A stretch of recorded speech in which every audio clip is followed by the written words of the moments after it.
Hey everyone, I'm here to help you relax and drift off tonight. If you enjoy using these videos to fall asleep, don't forget to like this video and subscribe to the channel for more calming content.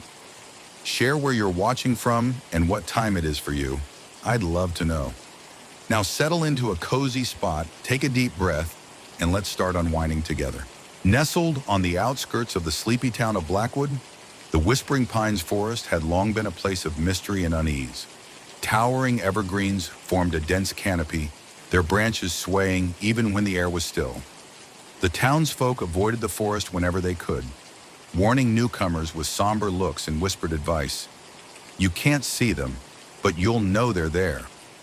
The stories were always the same: strange sensations, unseen hands brushing against skin, the feeling of being watched.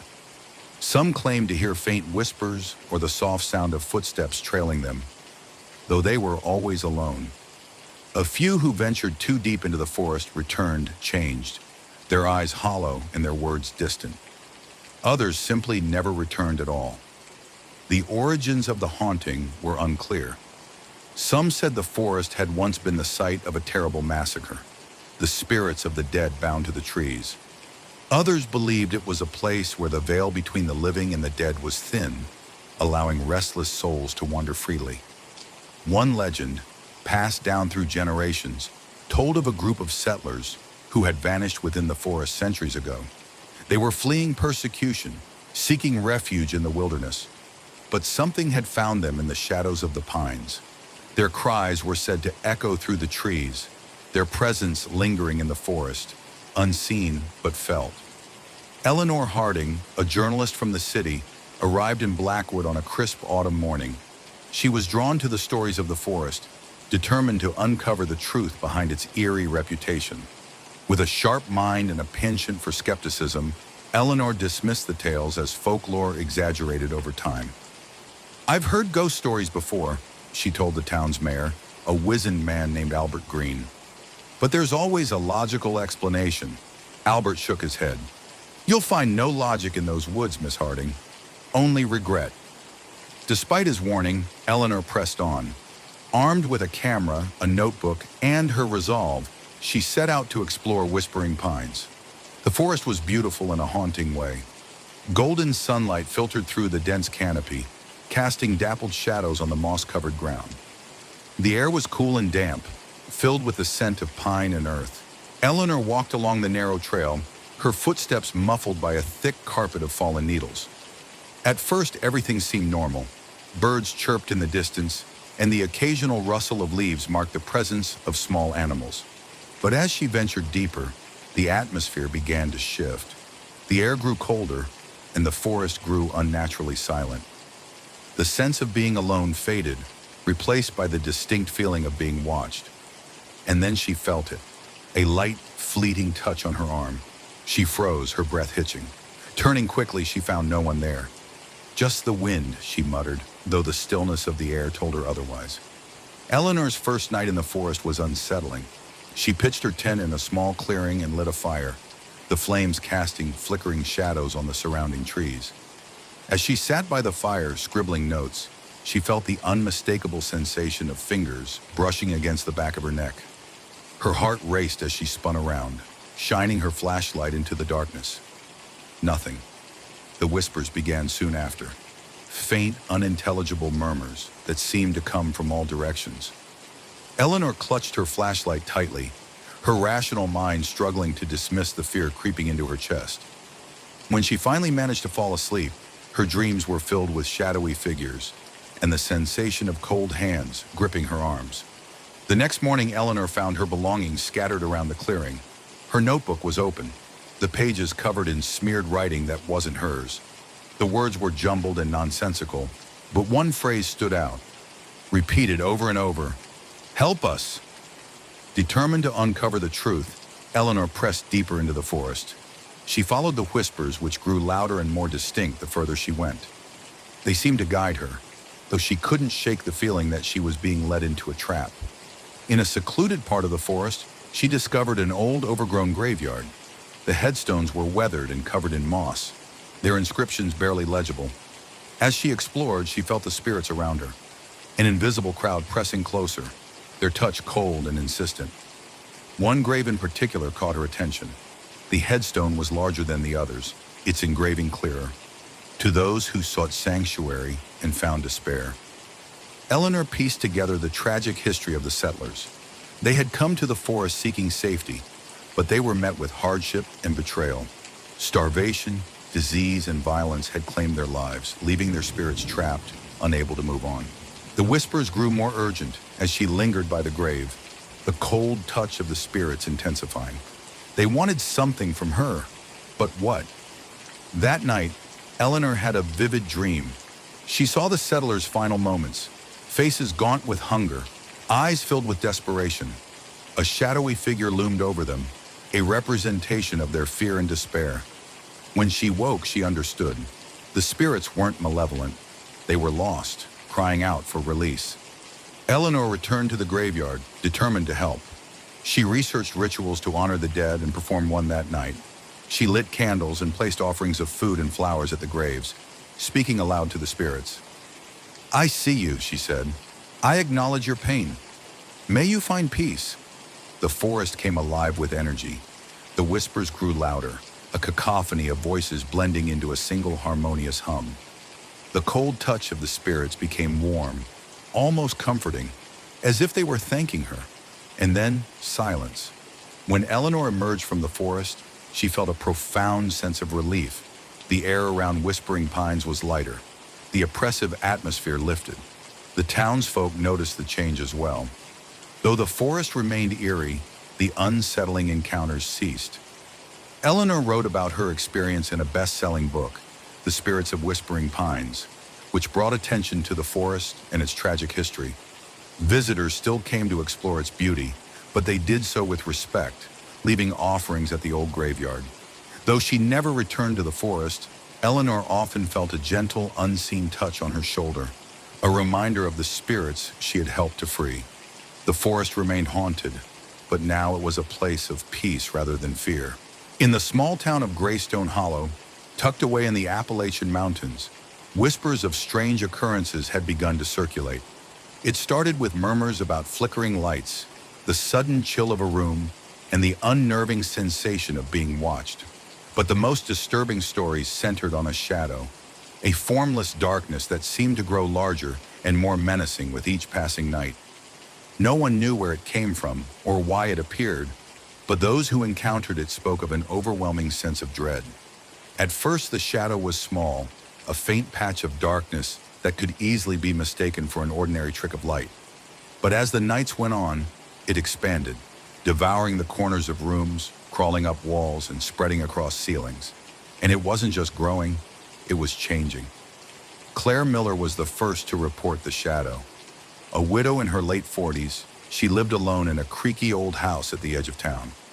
One night, as she was reading in her living room, the lamp beside her began to flicker. She glanced up, annoyed, but froze when she saw it. A shadow in the corner of the room, darker than the rest. It wasn't cast by any object, nor did it shift with the light. It simply was.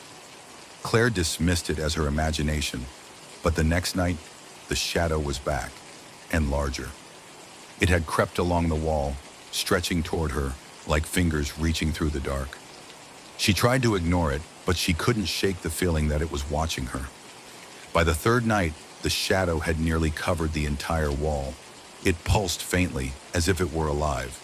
And when Claire reached out to touch it, her hand plunged into icy darkness. She yanked it back with a gasp, her fingertips numb and tingling. She fled her house that night, refusing to return. Word of Claire's encounter spread quickly through the town, though most dismissed it as the ramblings of an overworked and grieving woman. But then others began to experience the same phenomenon. David and Lisa Crane, a young couple who had just moved into a quaint farmhouse, noticed a peculiar shadow in their bedroom one evening. At first, they laughed it off, joking about their ghostly roommate. But as the nights went on, the shadow grew, its edges writhing like smoke. Lisa swore she heard whispers emanating from it, low and guttural. When David woke up one night to find the shadow looming over their bed, its amorphous form blotting out the ceiling, they packed their bags and left without a word. Enter Dr. Evelyn Marks, a professor of folklore and paranormal phenomena. She had spent her career investigating stories of hauntings, curses, and otherworldly occurrences, and the reports from Greystone Hollow intrigued her. Evelyn arrived in town with a suitcase full of equipment and a skeptical mind.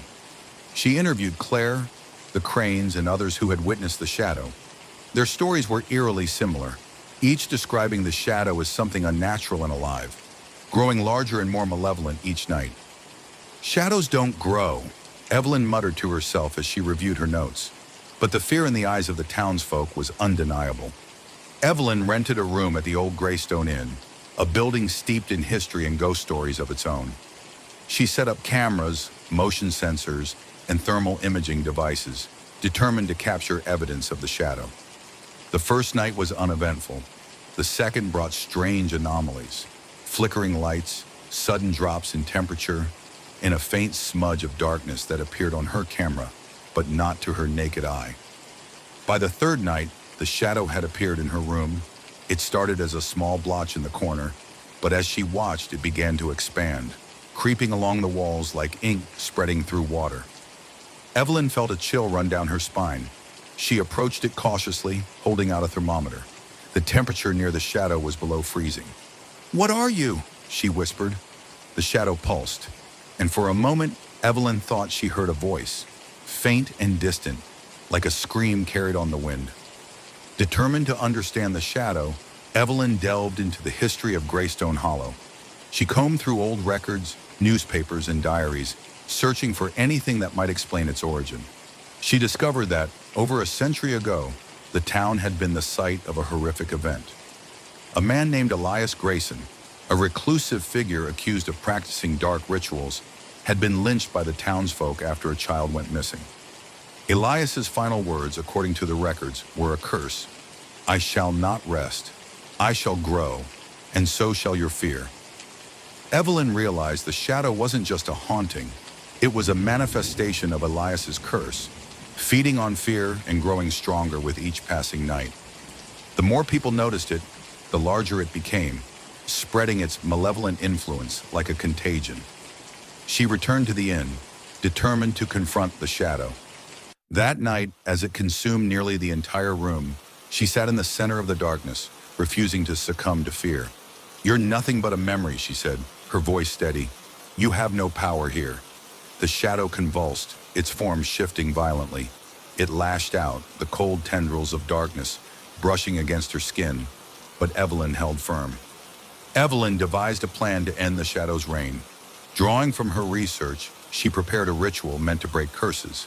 She gathered items tied to light and life, candles, mirrors, and salt, and returned to the place where Elias had been killed, an old oak tree at the edge of the forest. As she performed the ritual, the shadow appeared, larger and more menacing than ever. It surrounded her, pressing in on all sides, but Evelyn stood her ground, chanting the incantation she had found in Elias's own writings. The shadow writhed and screamed, the sound piercing and otherworldly. For a moment it seemed as though it might consume her entirely, but as the final words left her lips, the shadow exploded into a burst of blinding light, leaving behind only silence.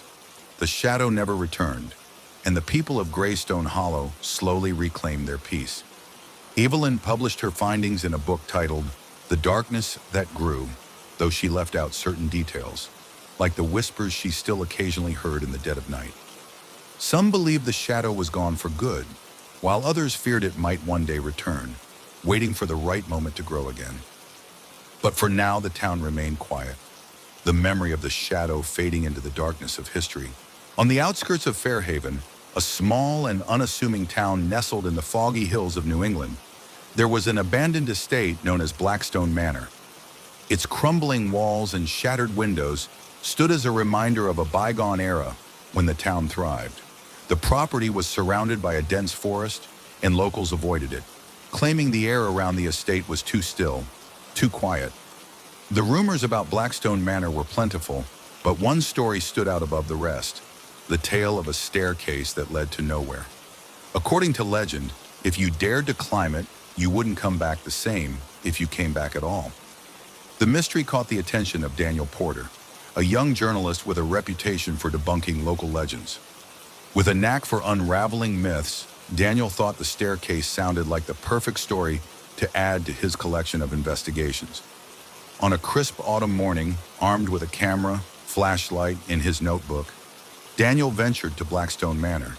The building was in worse condition than he expected, its roof caved in and ivy crawling over the stone facade. Inside, the air was damp and carried the scent of mildew and decay. He found the staircase in the heart of the mansion. Unlike the rest of the house, it was pristine, made of polished black marble with intricate carvings along its sides. The steps spiraled upward into darkness, disappearing into the ceiling, though there was no second floor to support it. "What in the world?" Daniel murmured, running his hand along the smooth surface of the banister. Daniel climbed the first few steps cautiously, his flashlight beam cutting through the shadows. At first, nothing seemed unusual, but as he ascended higher, he noticed a strange sensation. The air grew colder, and his surroundings seemed to blur. By the time he reached the 10th step, his head began to spin. He felt as if the world was tilting, the edges of his vision darkening. Panicking, he scrambled back down to the floor. As soon as his feet touched the ground, the sensation stopped. Shaken but curious, Daniel examined the staircase again. His flashlight flickered when he shone it up the steps, and he thought he saw something moving in the darkness above, a faint, undulating shape. Determined to learn more, Daniel returned to town and dug into the history of Blackstone Manor. He discovered that the house had belonged to a man named Edmund Blackstone, a reclusive scholar obsessed with the occult. Neighbors had long whispered that Edmund performed rituals and experiments, seeking to bridge the gap between dimensions. The staircase, according to town records, was an architectural anomaly. Builders reported that Edmund had insisted on its design, claiming it was a passage to a higher realm. Edmund and his family disappeared one night, leaving the house abandoned. Some speculated they had been murdered. Others believed they had vanished into another world. Fueled by curiosity and a sense of duty to uncover the truth, Daniel decided to climb the staircase again, this time prepared for whatever lay ahead. He returned to the manor at dusk, carrying supplies, a rope, a compass, a camera, and a journal to document his findings. As he stepped onto the first few stairs, the same strange coldness enveloped him. He continued upward, counting each step aloud to steady his nerves. By the time he reached the 20th step, the world around him had dissolved into darkness. When Daniel looked up, he was no longer inside Blackstone Manor. The staircase seemed to stretch infinitely upward, suspended in a void. Around him was a swirling expanse of shadows, faint whispers echoing in the distance. The whispers grew louder, forming words he couldn't understand, like a chorus of voices speaking in an ancient, forgotten language. He tried to turn back, but when he looked down, the bottom of the staircase was gone. There was only darkness below. Daniel continued climbing, his heart pounding. The higher he went, the more distorted his surroundings became. Shapes began to emerge from the shadows, twisted humanoid figures with glowing eyes that watched him silently. "Who are you?" Daniel called out, his voice trembling. The figures didn't respond, but their presence grew closer with each step. After what felt like hours of climbing, Daniel reached a landing, a circular platform floating in the void. In the center was a black obelisk, its surface etched with glowing runes that pulsed like a heartbeat. The whispers grew deafening as he approached it, and he felt an overwhelming sense of dread, as if the obelisk were alive and aware of him. When Daniel touched the obelisk, a vision flooded his mind. He saw Edmund Blackstone standing on the same platform, surrounded by the shadowy figures. Edmund's face was contorted in terror as the shadows consumed him, dragging him into the obelisk. The whispers suddenly stopped, replaced by a deep, resonant voice that echoed in Daniel's head. "You have crossed the threshold. There is no escape." Panicking, Daniel turned and fled down the staircase. The shadows pursued him, their forms shifting and writhing. The void seemed to close in, the steps beneath him crumbling away. As he ran, the whispers returned, growing louder and more frantic. He felt unseen hands grasping at him, cold and unyielding. He stumbled but managed to keep moving, his only thought to escape. When his feet finally touched solid ground, he collapsed in the ruins of Blackstone Manor. The staircase behind him was gone, leaving only an empty space where it had been. Daniel left Fairhaven the next day, refusing to speak of what he had experienced. But the ordeal left its mark on him. He suffered from vivid nightmares, always finding himself back on the staircase, the shadows closing in. He published an article titled "The Staircase to Oblivion," recounting the history of Blackstone Manor and hinting at his own experience, though he left out the most horrifying details. The article attracted attention, drawing other curious adventurers to the manor. Some claimed to see the staircase reappear, though none dared to climb it. Others who entered the house vanished without a trace. Blackstone Manor eventually became a sealed-off site, the property deemed too dangerous for exploration. But the legend of the staircase persisted, a chilling reminder that some doors should never be opened and some steps should never be taken. To this day, they say, on certain nights you can hear faint whispers coming from the ruins of Blackstone Manor. A warning, perhaps, from those who never made it back. Jack Sullivan had always been fascinated by the supernatural. From a young age, he was drawn to ghost stories and tales of the unexplained. As an adult, he turned his childhood fascination into a career, becoming one of the most renowned paranormal investigators in the country. His cases ranged from haunted mansions to cursed artifacts, and his reputation for uncovering the truth behind the paranormal made him both respected and feared. But for Jack, the work was more than just solving mysteries. It was personal. He had always believed that helping spirits find peace was a noble calling, a way to bring closure to the living and the dead.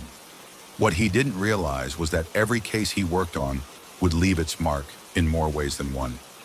Jack's descent into darkness began after his 100th case, a haunting in a decaying Victorian home in Savannah. The client, a young woman named Claire, reported hearing whispers in her attic and finding her belongings rearranged. Jack conducted his usual investigation, setting up cameras, thermal scanners, and EVP recorders. Over the course of several nights, he documented chilling evidence: ghostly figures on camera, disembodied voices pleading for help, and objects moving on their own. He discovered that the spirit belonged to a child who had died in the house decades ago. Through a cleansing ritual, Jack believed he had helped the child move on. But after the case ended, the whispers didn't stop. Late at night, in the solitude of his apartment, Jack began to hear faint voices. At first, he dismissed them as remnants of his work, an overactive imagination fueled by years of immersing himself in the paranormal. But the whispers grew louder, clearer. "Help me," they would say, or "You can't leave me." As Jack took on more cases, the phenomena followed him. He saw shadows flicker in the corners of his vision, felt cold spots in his home, and woke up to find objects move from their places. One night, while reviewing footage from a recent case, he froze. On the screen was a shadowy figure standing behind him in the room. Jack spun around, but there was no one there. When he replayed the footage, the figure was gone. The manifestations grew bolder. Doors slammed shut on their own. Lights flickered incessantly, and the whispers became conversations, entire sentences spoken in voices he recognized from past cases. "You said you'd help me," a woman's voice hissed one night. It was the spirit from a case 3 years ago, a mother searching for her lost child. Desperate, Jack reached out to Father O'Malley, a priest he had worked with on several occasions. The priest listened carefully as Jack recounted his experiences. "You've become a beacon," Father O'Malley said gravely. "Every spirit you've encountered sees you as their savior. Some of them may have moved on, but others, they've attached themselves to you." "Why me?" Jack asked, his voice shaking. "Because you're the only one who listens to them, and now they won't let you go."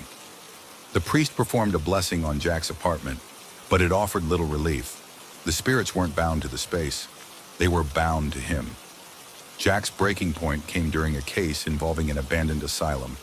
The building was notorious for its violent past and the countless lives lost within its walls. Jack entered with his team, but as the night wore on, he felt the presence of his previous cases surrounding him. In the darkness of the asylum, he heard their voices overlapping, a cacophony of pain and anger. Shadows darted around him, and the air grew heavy with an oppressive energy.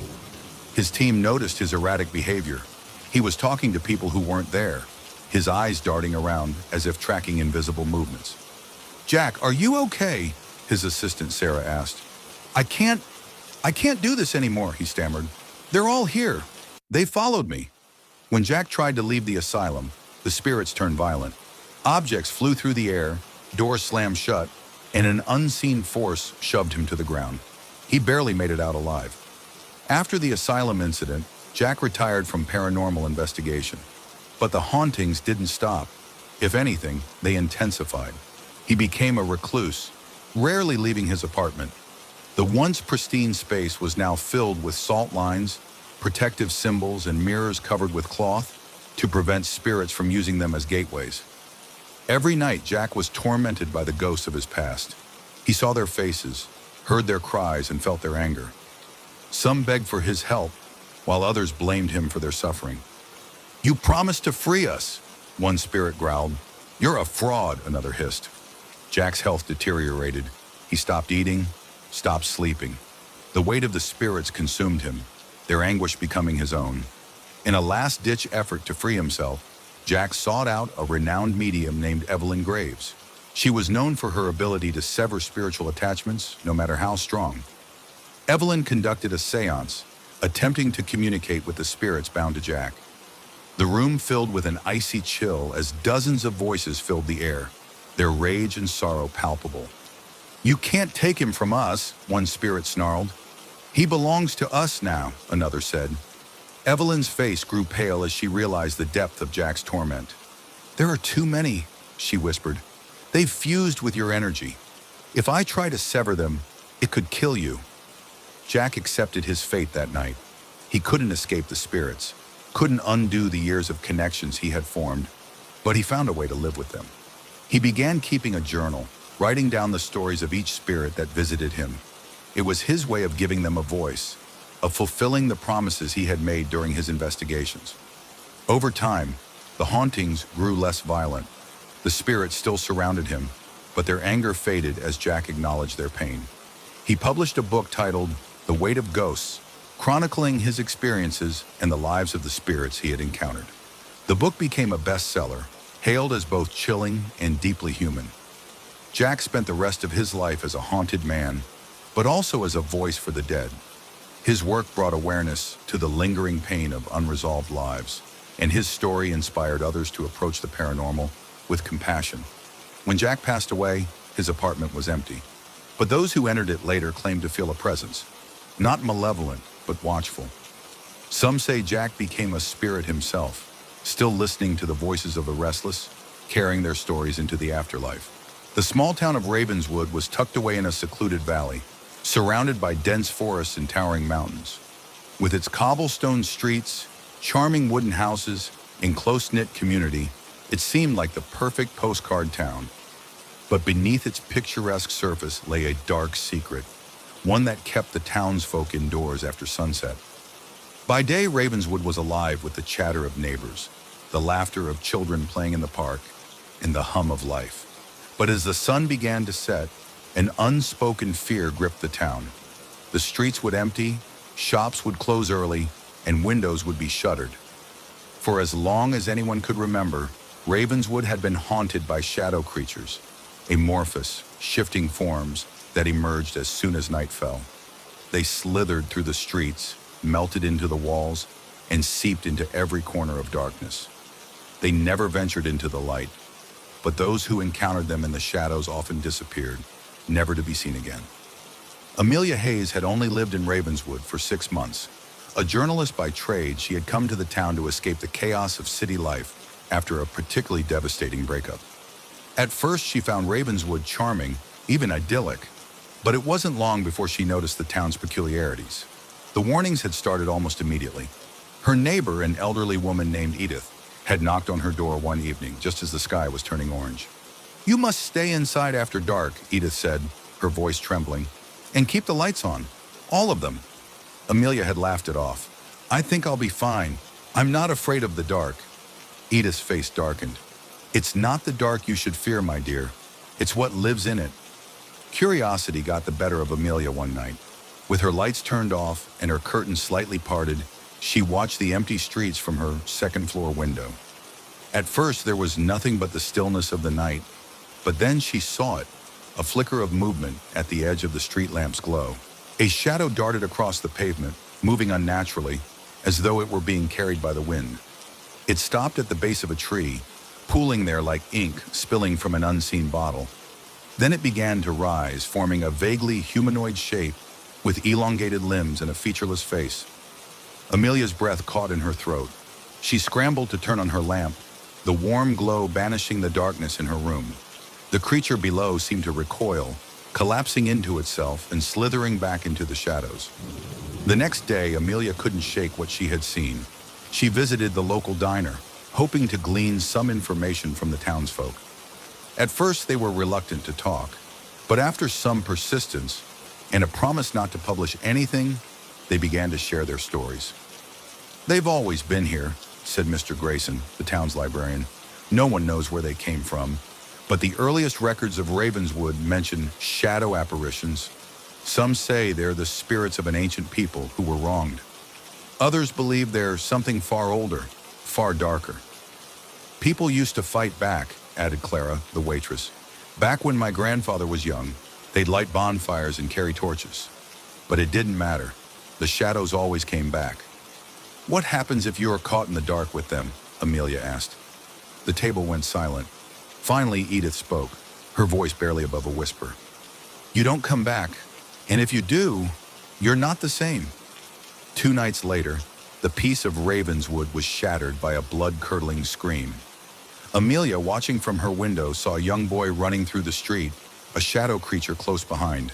He tripped and fell just outside the circle of light cast by a street lamp. Before anyone could react, the shadow enveloped him. Amelia could hear his cries for help, muffled and fading, until there was silence. When the creature slithered away, the boy was gone. The next morning, the townsfolk gathered to mourn. His name was Ethan, and he had been only 10 years old. His mother, inconsolable, begged for someone to do something. "We can't keep living like this," she sobbed. "There has to be a way to stop them." Amelia, shaken by Ethan's death, resolved to take action. She couldn't sit idly by while the town lived in fear. She spent days researching the shadow creatures, scouring the library for old journals, newspapers, and folklore. She discovered references to an ancient artifact, a lantern said to have been created by the town's founders. It was called the Eternal Flame, and according to legend, its light could banish the shadows permanently. But the lantern had been lost decades ago, buried somewhere in the woods surrounding Ravenswood. Despite the warnings of the townsfolk, Amelia ventured into the forest with a group of volunteers. Among them were Edith, Mr. Grayson, and Clara, each armed with flashlights and lanterns. The forest was dense and unnervingly quiet.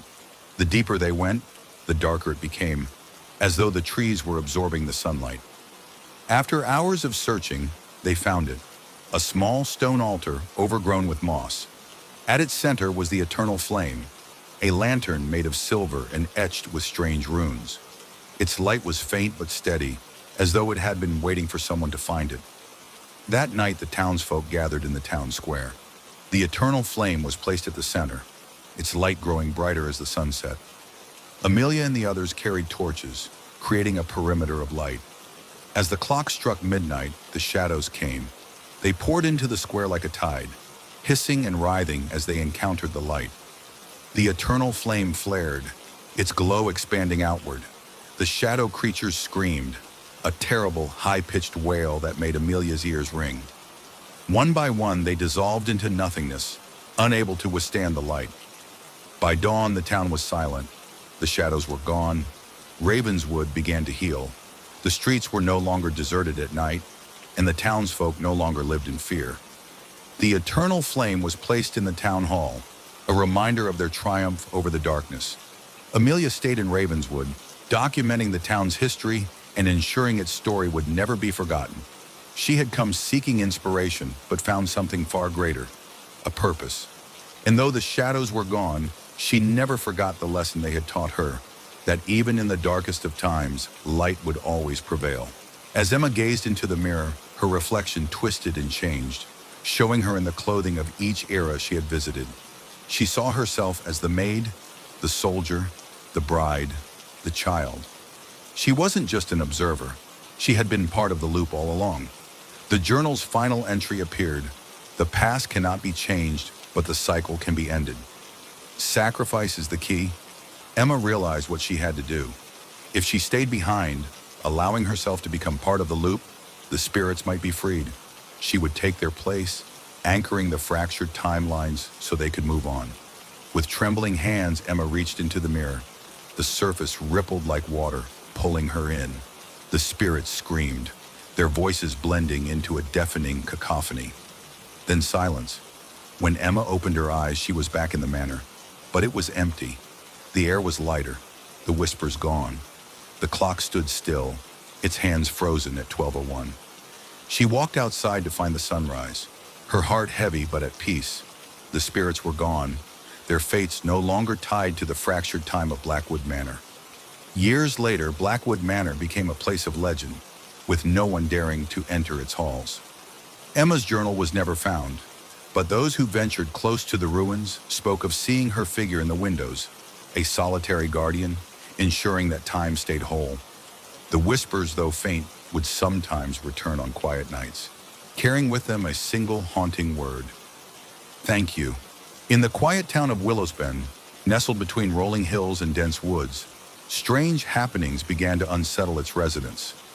At first they were minor annoyances: a chair not quite where it was left, a book taken off the shelf and placed on a table, or a vase moved just slightly askew. But as the incidents grew more bizarre and frequent, the townsfolk began whispering about an invisible entity, an unseen force that rearranged furniture in people's homes while they weren't looking. They called it the Silent Rearranger, and though it seemed harmless at first, its antics would soon reveal a darker intent. Emma Wakefield was the first to notice. A young artist living alone in a quaint cottage on the edge of town, she often worked late into the night, painting in the warm glow of her studio lamp. One morning she awoke to find her easel moved to the opposite side of the room. "That's odd," she muttered, assuming she had moved it the night before and forgotten. But over the following days, more peculiar things happened. Her sofa was rotated to face the wall. Her dining table chairs were stacked precariously in the corner. Even her bed, heavy and difficult to move, was shifted 2 feet from its original position. At first, Emma laughed it off, joking to her friends about her helpful ghost. But when she came home one evening to find her entire living room rearranged into a chaotic maze of furniture, her amusement turned to unease. Emma wasn't the only one experiencing the strange phenomenon. All across Willowsbend, residents reported similar occurrences. The local baker found his shop counter moved into the middle of the room. The school teacher discovered her desks arranged in a perfect spiral. An elderly couple woke up to find their bed facing the wrong direction, with all their clothes neatly folded on the floor. "But what happens if it succeeds?" Emma asked, dread curling in her stomach. Gerald's face darkened. "If it's a malevolent spirit, it could wreak havoc." Emma and Gerald devised a plan to disrupt the entity's ritual. They gathered salt, candles, and herbs, creating a protective circle in Emma's home. That night they waited, prepared to face whatever came. At 3 a.m., the furniture began to move again, more aggressively than ever. The air crackled with energy, and the invisible entity's presence pressed against them like a physical weight. "Hold the circle!" Gerald shouted as the sofa slammed against the walls and chairs toppled over. The entity roared, an unearthly sound that made the room tremble. Emma clutched a bundle of herbs, chanting the banishment spell Gerald had taught her. The entity's rage grew as the protective circle disrupted its power. Shadows flickered at the edge of Emma's vision, and for a brief moment, she saw its true form: a towering, featureless figure made of swirling darkness. With a final defiant scream, the entity disappeared, and the furniture fell still. The town of Willowsbend returned to normal. Furniture stayed where it was placed, and the eerie rearrangements ceased. Emma became something of a local hero, though she downplayed her role in the events. Despite the calm, she couldn't shake the feeling that the entity wasn't entirely gone.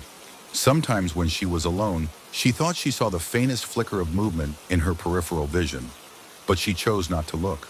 On the outskirts of Blackthorn, nestled between shadowy woods and a winding river, stood an ancient bridge that the locals called the Devil's Crossing. Built in the 1800s, it was said to be cursed, a sinister piece of architecture that stretched over the restless waters of Blackthorn Creek. The bridge's stonework was cracked and moss-covered, and it seemed to sag under the weight of its dark history. For as long as anyone could remember, the bridge was a place of whispered stories and chilling warnings. Every Halloween, without fail, someone from the town would vanish without a trace. The missing were never found, and the only thing connecting their disappearances was that they were last seen near the bridge. The curse, they said, began long ago, born of a sinister deal struck between a desperate man and an entity that demanded payment in blood. Some believed it was the devil himself. Others spoke of a vengeful spirit bound to the bridge. Either way, the price of the deal was eternal, claiming a soul every year as payment. And every Halloween, the town waited in dread, wondering who would be next. 17-year-old Clara Matthews had heard the stories her whole life. Her grandmother, a lifelong resident of Blackthorn, had told her about the curse many times. "Stay away from the bridge on Halloween, Clara," her grandmother warned every year without fail. "The bridge doesn't care who you are. If you're there when it's time, it'll take you." Clara always rolled her eyes. "It's just a story, Grandma. People go missing everywhere. It doesn't mean the bridge is cursed." Her grandmother's lined face grew serious. "You think it's a joke? I knew people who disappeared. My best friend Mary, when I was just a girl. She was only 16, and they found her scarf by the bridge the next morning. Nothing else. Gone." Clara shivered but didn't let it show. She didn't believe in curses. People in Blackthorn liked to hold on to their spooky legends because it made their quiet little town feel important. Still, as Halloween approached, Clara couldn't ignore the growing tension in the air.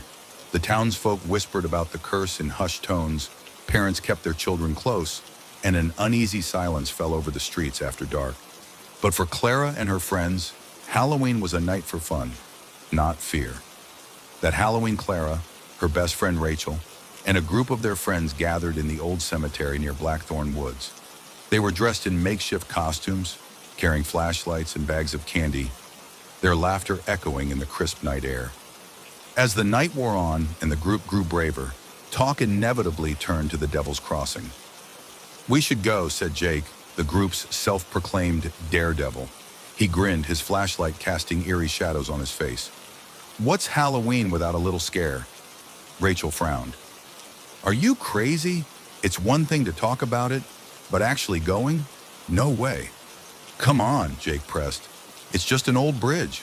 The curse isn't real. Unless..." He smirked at Clara. "You're scared." Clara stiffened. "I'm not scared. It's just a stupid story." "Prove it," Jake said, his grin widening. "Let's go to the bridge. Just for a few minutes. Whoever stays the longest wins." The others hesitated, but Clara, feeling the weight of Jake's challenge, shrugged. "Fine, let's go. It's not like the bridge is going to eat us." Rachel grabbed her arm. "Clara, don't. You've heard the stories." Clara smiled reassuringly. "It's just a bridge, Rachel. Nothing's going to happen."